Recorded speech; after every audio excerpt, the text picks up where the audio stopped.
It's not something that disappears because we saw on Amazon. And I think that's the number one error that, not number one, but one of the errors that brands on Amazon commit, which is, okay, branding is not important, customer service is not important. It's just about conversion, and profit at the end of the day. Yeah. I totally agree with that. One interesting metrics that maybe the sellers that watching this video can monitor is about how much branded search you get for a specific product. That, in my opinion, is a good insight if you don't have external search in external advertisement to understand how much people want your brand and not another similar product. So I like a lot this topic that you said. Regarding the data, do you have any interesting data insight or data that you can share? Yeah, so there's a couple of places where customer service or customer interaction / feedback lives on Amazon, that I think every brand should be using. Okay, one is the returns reports. And in the returns reports, if you actually download the reports, you'll see that there's more information on customer comments than you might imagine, not just generic reasons. And those customer comments are gold. The second is seller feedback and product reviews. In my opinion, every single seller should have a database, even if it's like a Google Sheet, with all the seller feedback and all the product reviews that are coming in. There's a trick that requires a little bit of technique because you need a software to do it. But there's a trick to actually match negative reviews with order ID. So that's super relevant because you can then get the metrics on what price point that customer bought, when they bought, to try and estimate if a certain time period is more related to negative reviews than the other. So that would be the other thing.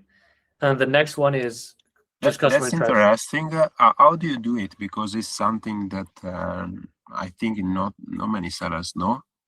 So I think it's a little too technical because I would have to share my screen.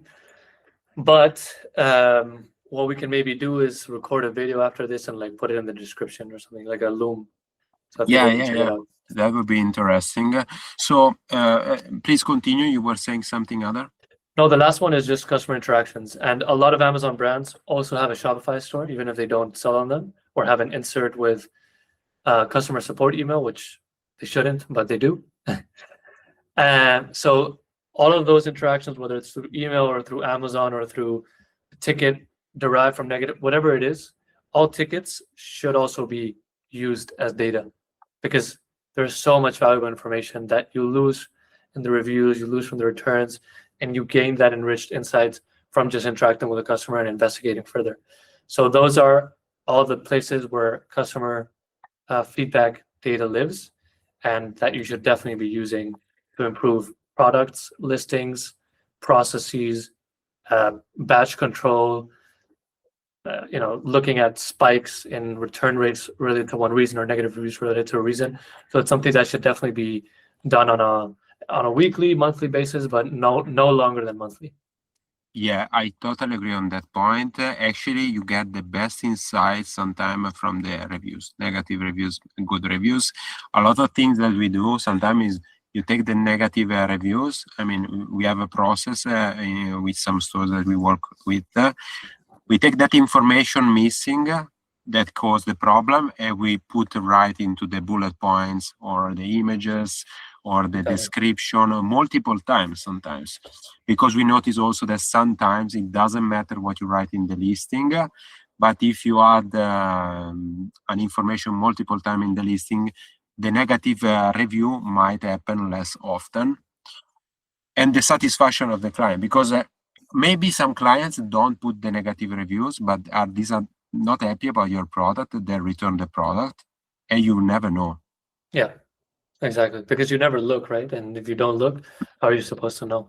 And an interesting thing that you brought up, when I was at Amazon, we had data that suggested that, can't remember the exact number, but I think 70% or 60 something percent of the people only look at the images, don't read any of the bullet points. and like 75% of those people only reach the first 3 images.